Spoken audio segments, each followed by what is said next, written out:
Hello, everybody. My name is Antara Sinha, and I'm here celebrating the virtual International Slow Art Day. Now, what is International Slow Art Day? It is about looking at an artwork beyond a glimpse, pausing and looking longer and deeper. One of the important goals of Slow Art Day is to help millions of people to learn how to look and love art. So, this is what we are going to focus on, even when we are doing it virtually.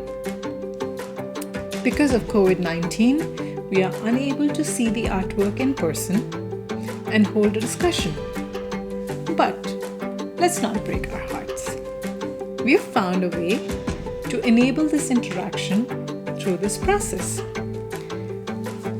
As we have a lot of time these days because we are staying at home, we could use this time as a time for reflection and to engage with art. So, to begin with, we will log on to the website of Museum NEMA, which is Nora Eccles Harrison Museum of Art, and then select the link for Nora Eccles Harrison Museum of Art. Further to that, let's go on Collections and then on About the Collection. On this page, below Selections from NEMA Collection are a series of images. Let's look at the artworks and see which one catches our attention. What I'm going to do is select one work to make a sketch of. For the sketch, I think just an outline of what I see in the painting could be interesting. I could add shading, or I could just choose a part of the work and draw that. Well, any of this will make me continue to look further, deeper, and it will reveal more about the artwork. I'm inclined to sketch the one by Heiler. I've pulled it up on my screen. I think that I do not want to do the sketch of the whole painting. I want to go zoom in and kind of, this is the part that I am intrigued about. So I want to place it in a way that will look nice in my sketch. Here's my sketchbook. Once I've decided the frame of the painting that I'm going to make, I decide the orientation of my sketchbook. So I'm keeping it vertical, which is the portrait orientation. And then I begin with a clear vertical line closer to the left side of the page. And then the horizontal line. And it seems to make it, I have to keep my sketchbook at an angle. Then I notice the arc, which starts very close to the top, and I'm using my pencil as a compass on making the arc. And it actually continues to the lower part of the painting, below the horizontal line, which I hadn't noticed before. The lower part has all these middle tones in the segments. The title of this work is Parabolic Orange to Leaf Green. That makes me think that the artist might be inspired by nature.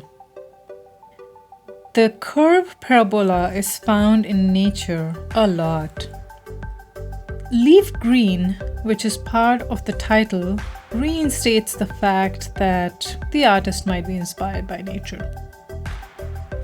Let's see. It looks like there are 9 segments that divide up the space.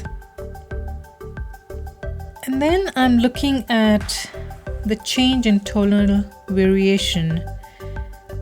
And these two are the darkest.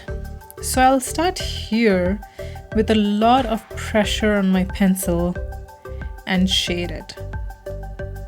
On the next one, I reduce the pressure gently to make slightly lighter tone. So I'm using the pencil very lightly as I'm shading. When I'm making the line, I'm applying pressure right at the beginning The tail of these lines that I'm making are very light and thin, and I very gently overlap that with the next series of lines that I make for shading. Shading like this has a sort of a meditative quality to it. The repetition and also focus and concentration, which can help achieve what we desire. Now I will use a sheet of paper on the parts that have already been shaded so that I don't smudge it with my palm when I'm shading the segments on the left-handmost side. I think we have understood much more about the painting by drawing a section of it. For all of you who are wanting to participate in this, after pausing and looking, when you have selected an artwork, make a sketch or write in words what all you see.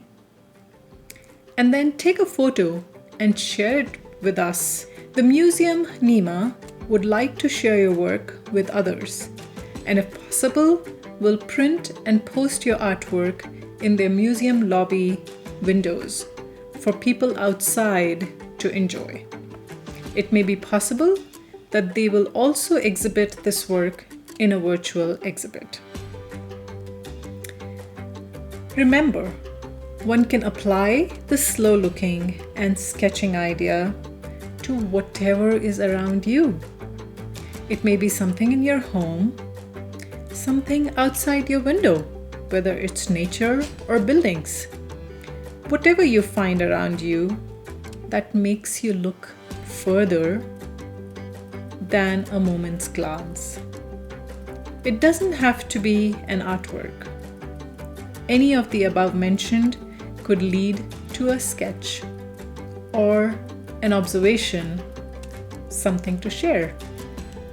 One may continue to do this while we have to stay indoors through these times.